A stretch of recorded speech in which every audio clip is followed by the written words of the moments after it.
Naomba unipe sasa kitabu cha Petero wa kwanza 2:10 sasa. Nikuonyeshe manabii walikuwa wa dini gani. Hakuna nabii aliyetumwa na Mungu Muislamu. Hakuna. Mimi nakuja nasikia wanasoma jina sinagogi, ati jina sinagogi ni Uislamu. Alafu mtazamaji anaambiwa soma huko nyuma maana ya jina sinagogi. Anasema sinagogi msikiti, ananyamaza. Hapa inasema msikiti wa Wayahudi. Mbona hukusema hiyo? Ulikuwa kigugumizi. Sasa hiyo ilikuwa ni sinagogi la Wayahudi. Wayahudi itakuonyesha walikuwa wa dini gani. Soma hiyo. Katika habari ya wokovu huo. Katika habari ya wokovu huo. Manabii walitafuta. Manabii walitafuta. Na kuchunguza. Maliza. Ambao walitabiri habari za neema. Itakayowafikia nyinyi. Maliza. Wakatafuta ni wakati upi? Ndio. Na wakati wa namna gani? Ulioonywa. Na Roho wa Kristo. Aliyekuwa ndani yao. Kumbe manabii wote walikuwa na roho wa nani? Wa Kristo. Except Muhammad. Muhammad tu ndiye alikataa roho wa Kristo akawa Muislamu. Wote manabii walikuwa na roho wa Kristo. Wewe ukiwa na roho wa Kristo unakuwa wa nani? Warumi 8:9 soma. 8:9. Warumi. Inasema hivi. Alafu leo nawawekea hawa swali hapa kwa hoja yangu. Naomba kwa mujibu wa Qur'ani sinagogi ni msikiti? Hiyo siongei sahi. Nawawekea kibarua. Si wanasema wao ni maprofesa. Wewe profesa, ukija utuambie kwa mujibu wa Qur'ani sinagogi ni msikiti? Ujue hiyo ni shimo nimekuchibia, uje uingie nikufunike. Soma hiyo. Lakini ndio ikiwa roho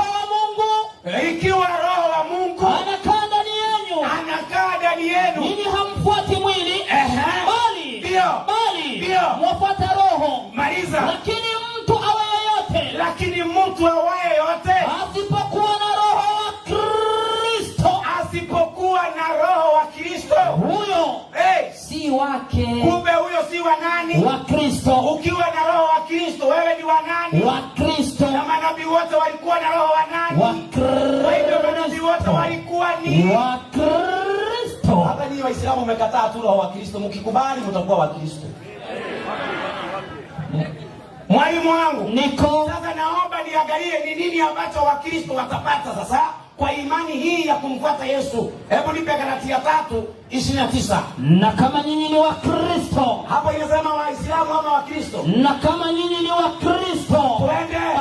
Basi mumekuwa uzao wa Ibrahimu. Mumekuwa uzao wa Ibrahimu. Na warithi. Atina nani? Na warithi. Atina nani? Na warithi.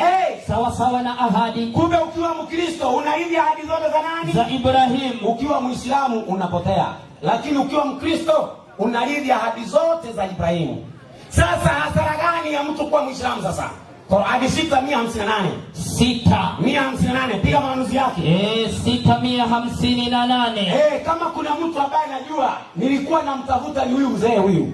Huyu mzee huyu na maneno mingi, maandiko hana. Soma maandiko hiyo. Uislamu mtupu hautoshi kukusaidia usiingie motoni. Kumbe ukiwa na Uislamu mtupu utaingia wapi? Motoni. Maana Uislamu haukusaidii usiingie wapi? Motoni. Sasa unatakikana ufanyeje Muislamu usikuwe na Uislamu mtupu? Nipe 5:5 Qur'ani. 5:5. Piga nibii hapo. Hiyo ni tamu. Ndio. Inasema hivi. Inasemaje? Katika 5:5. Watajua hili FBI. Soma hiyo. Inasema hivi. Ndio. Ama. Hawa wanaoitwa misheni. Hawa wanaoitwa wa misheni. Wanaoingia. Wanafanyaje? Wanaoingia. Ndio. Katika Ukristo. Kumbe ukishajua Uislamu hauna faida, unaingia katika Ukristo.